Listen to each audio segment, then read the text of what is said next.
in charge of your organization's social media accounts can seem like an extremely daunting task. You can create an account and post some things, but how do you get the most out of social media? Even when you are using these platforms on a regular basis, you may not know about some of the tools and techniques available to help you in your job. Let's go over some of the building blocks that will help find the information you need when searching social media and the internet, and how you can put it all together to work to your advantage.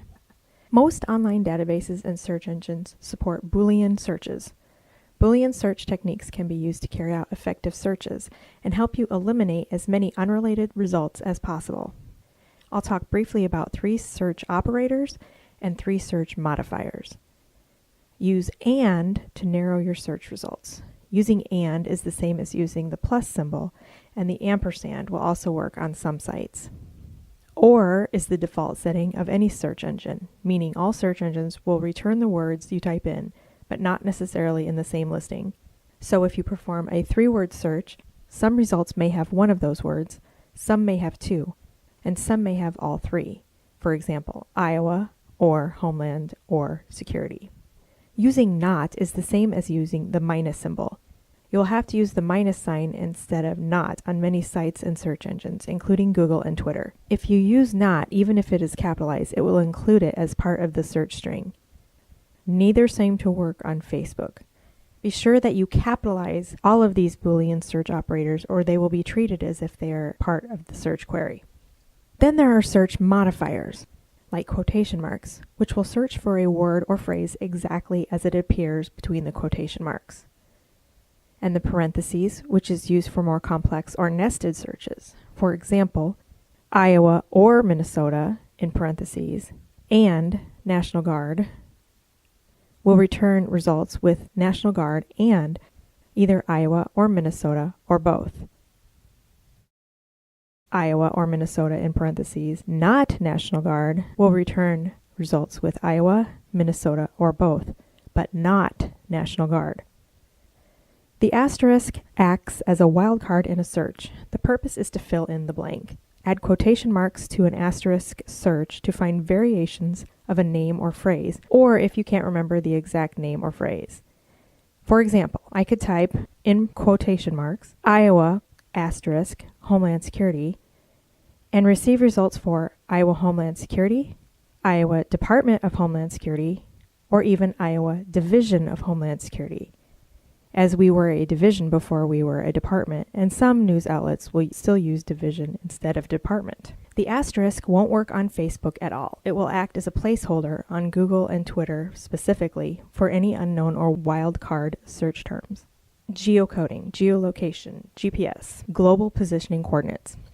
This is dealing with the latitude and longitude of a location. For example, these coordinates are for this building, and specifically the rooms where we are right now. There are a few places online where you can find the latitude and longitude of a location. Here are 3 examples: mygeoposition.com, whatsmygps.com, latlong.net. The search works basically the same way for all of these websites. Type in an address or use the map feature. And by using the zoom in and zoom out feature, and then by clicking the map itself to move the location icon. If you have a Twitter or Facebook account, you've probably performed a search using those platforms. Let's talk about the advanced search tools you can use. Searching on Twitter is relatively easy. This is a screenshot of the desktop version of Twitter. When searching on Twitter, you can search by keyword, phrase, hashtag. The search box on the home page is located in the upper right part of the screen. This will execute a simple search. For an advanced search, after you've entered your search term and you're on the results page, here we search for the hashtag IAWX for a specific time frame. Look for the search filters header on the left side of the page. After you click show, the filters will show up, and you can use any of those filters to help narrow down your search results, or click Advanced Search. This will bring up a larger dialog box where you can go into further detail about what you're looking for. This is Twitter's way of applying Boolean search principles for you. You'll notice the box is empty. Twitter effectively clears your previous search terms. Once you've completed that form and hit search, Twitter will add the search operators to the search box when it shows you your results. Another way to search easily is using Twitter lists. To create a new list or access your lists using the desktop version of Twitter, first click your account profile picture. You can also create a list via the Twitter app on your smartphone. In the drop-down menu, click Lists. You'll then come to this screen where you will click the Create a List button. Then you'll get the Create a New List dialog box. You will give your list a name, a description, and set the privacy to public or private. After you've created your list, you can then choose to view only the tweets from the members of the list in a newsfeed format. This can be a little quicker to navigate than your home feed, especially if you are following several hundred or thousand accounts. One of the lists I have created for the Iowa HSCMD account is for National Weather Service accounts, which you can see here. When searching for items on Facebook, keep in mind that you'll only be able to see public posts and posts from your personal Facebook friends. Facebook is notorious for changing their site layouts and functionality, but this is how it works at present. Click in the search box and type what you're looking for. After you hit enter, you should see a page that looks something like this. Facebook will show what's trending online at the right side of the page. In the center feed, you'll see the results for your search. If there are any articles online or conversations, other Facebook pages or videos, Facebook groups or public Facebook posts, then you can filter your results by who posted it, if it was posted in a group, by a tag location, and by date posted. I've sometimes found that this is a little glitchy, but I've still been able to use it to narrow down my search results. So here I filtered the previous responses by posted by Louisiana National Guard and got this one post. That's searching via Facebook. Facebook used to let you create lists like Twitter, so you could go through a newsfeed and see specific accounts, but they've since disallowed that, making it harder to keep tabs on specific locations through Facebook. It will show you a newsfeed for the pages you have liked as your page, but much like your personal newsfeed, the one that you have with your friends, Facebook's algorithm currently won't show you each and every post from the pages you follow. To make it more likely you will see these pages' posts when you look through your newsfeed, click the drop-down arrow by the Following button right under the cover photo and change it from Default to See First. You can also click below Notifications and make sure all notifications are on. Or you can click on the pencil to the right of the word Notifications, and this dialog box will pop up, allowing you to make more choices about how often you see things from specific pages. And you can also ask your followers to choose See First so they never miss a post from you. There are a lot of programs you can use to monitor social media accounts. I can't obviously cover all of the possible programs you can use to monitor your social media accounts. I'm going to primarily talk about the 3 that I use. Google Alerts are great because you basically set up Google to keep searching the internet for whatever search term you want, and then you get a notification or an alert when Google finds results. It's very easy. You don't need a Google email to create an alert, but you will need an email account. This is what the screen for Google Alerts looks like. You can see I have 3 alerts here. When you start to type in the Create an Alert About field, you'll then see a Create Alert button and a Show Options button drop-down menu.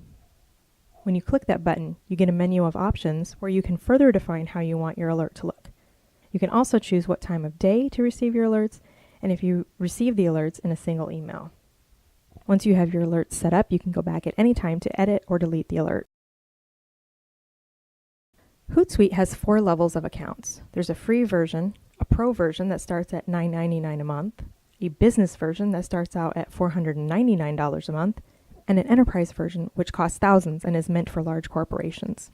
I'm only going to talk about the first 2 versions. The free version includes 3 social profiles, which are basically accounts. For example, 2 Facebook pages and 1 Twitter account. It also includes a basic analytics report, and you can schedule messages on your social media platforms via Hootsuite. Iowa Homeland Security and Emergency Management uses the Pro version of Hootsuite.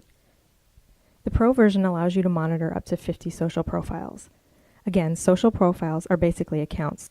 If you manage multiple pages, for example, I have the Homeland Security Facebook, Twitter, and YouTube accounts, that's 3, and also the Iowa Watershed Approach, Facebook, Twitter, and YouTube accounts, that's 3 more, 6 accounts.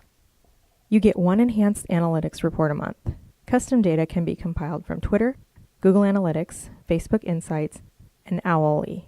Most analytics reports require points to build up. You get 50 points per month. Just for example, it takes 30 points for Facebook Insights That includes basic information like total likes, new likes, page engagement, weekly total reach, daily post feedback, likes by region, likes by demographic, daily likes, likes by language, likes by source. You can upload and schedule up to 350 messages at a time using Hootsuite Pro.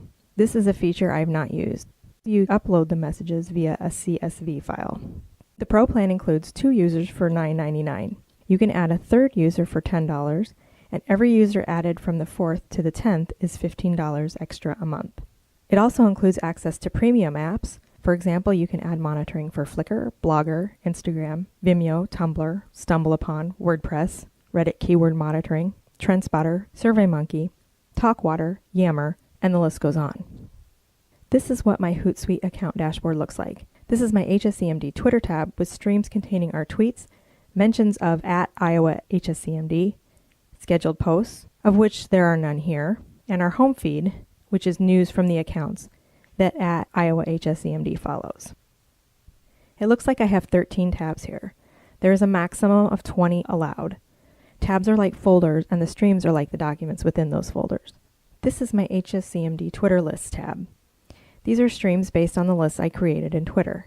I've got Iowa cities, Iowa counties, Iowa news media, Iowa state government, and what you can't see, Iowa weather, national news media. This is like creating your own specified news feed. You choose which accounts to follow, and then putting them in a list allows you to aggregate those tweets in Hootsuite. You can do a search on the fly in Hootsuite as well. Click the magnifying glass next to your profile picture, here in the upper right corner of the dashboard. And if you click this little arrow in the quick search box, it will auto-populate with your geolocation. The Hootsuite default is kilometers. Hootsuite is a Canadian company, but you can change it to miles. Just replace the km with mi for miles. You can also adjust the default radius and make it smaller or larger, depending on what you're looking to capture. You could be going city or county or even statewide. This is also where those websites we saw earlier will come in handy. You can plug in whatever geolocation you decide should be the center of your search. And you can save it as a new stream by clicking Save as Stream down here. And here is your new stream. I didn't add any other search parameters, but you can certainly do that in the quick box before you click Save as Stream. Or you can click these 3 dots here and edit the stream that way. You can also add a stream by clicking the Add a Stream button here. Here's the dialog box for adding a stream. Before you add one, you have to pick one of your profiles, even if you're not going to search your feed. Voila, another new stream. The Hootsuite app is available for Android or iOS. This is the Android app. Here you can monitor all of your tabs and streams, set up notifications, etc. The interface is pretty simple. Click on the streams to check out all of your saved streams. This is my HSCMD Twitter tab in Hootsuite. And in this screenshot, it's showing the My Tweets stream. You can navigate the rest of the streams in the tab by swiping left. Here are the tweets where @IowaHSCMD is mentioned. You can go through and view all of your streams this way. You can also view and set up notifications so that if something in your stream changes, you will be notified. You don't need to be in front of the computer to keep tabs on things. In your notification settings, you will see the social networks you've connected to your Hootsuite account. You can also set up notifications for each stream. When the little bell is solid, that means you have opted to receive notifications for that stream. So here we have accounts, and down below you'll see the lists I've created. And here are a couple of searches I've set up, which are designated by the magnifying glass. If you want to reply, retweet, like, or share via email or text, you can do that here very easily. TweetDeck is a free tool that is now owned and managed by Twitter. Here is the TweetDeck interface. It looks very similar to Hootsuite, and it's fairly user-friendly. You can do similar things in TweetDeck that you do in Hootsuite. You can't monitor the number of programs in TweetDeck that you can in Hootsuite, but it will integrate Twitter, Facebook, and Instagram. You can add columns, what are called streams in Hootsuite, by clicking Add Column. You can pick the type of column you want to add, for example, list. Then choose from the lists you created in Twitter. Then click Add Column. It will automatically be added to the far right, but you can drag it to anywhere you want. And if you want to edit the stream, click this icon in the upper right corner, just like you do in Hootsuite. And then add the filters you want. There is not an app for TweetDeck for your phone. Unfortunately, it was officially axed by Twitter in 2013. After you've gotten a handle for searching for the information you want via social media, you'll probably want to share it. You can do that in several ways. When I monitor social media during an event, I've usually compiled all of the information into an email and sent it to everyone who needs to see it: the director, the other PIOs, the duty officer, etc. Sometimes I've sent links. Other times I've actually cut and pasted posts from Twitter, Facebook, and websites. And sometimes I've put it all together in a Word or a PDF document and attached it to an email. Email is generally good when you want to send something fast. It would be very difficult to copy and paste from several sources if you were doing it strictly on a mobile device. That's why I prefer working on a PC when I'm doing event monitoring. If you are in the field, at home, out shopping, or wherever, you can share single posts from the Hootsuite, Twitter, and Facebook apps. Both Facebook and Twitter allow scheduling of posts or tweets within their respective programs. Twitter is done through Twitter ads and is fairly convoluted, so I won't show that to you here. Facebook's, however, is much easier. To schedule a post on Facebook, instead of clicking the blue Publish button, you click the arrow to the right and then choose Schedule in the drop-down menu. And you'll get a dialog box that will allow you to choose the date and time of when you want this post to be published. You can also choose to have the post stop showing in people's news feeds. This could come in handy if your post is about attending an event that you don't want to show up after the event has already happened, or if in the post you're asking for feedback or input that has a deadline. Once you've picked a date and time and click Schedule, you will see in your newsfeed that you have a post scheduled. If you want to see it or edit it, you will click See Post, or go to the Publishing Tools tab at the top of the page. There is a drop-down menu of actions you can take with scheduled posts, including publishing it right now, rescheduling it for another time, canceling the scheduled time, backdating the post, and deleting it altogether. Scheduling in Hootsuite is pretty easy.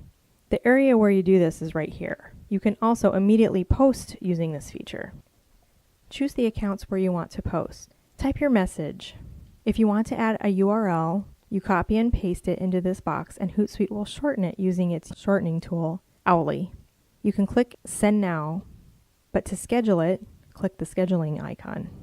Hit the schedule button once you're finished scheduling your tweet or Facebook message or YouTube video, etc. Once you've scheduled your message, it will show up in a scheduled stream, if you've added that stream. You can edit or delete the message from the stream if you need to do so. To send a tweet in TweetDeck, click the blue New Tweet button in the upper left corner of the screen. Then you just type your tweet and hit Tweet to send it immediately. You can schedule a tweet and add images and video from TweetDeck as well. You would do that right here.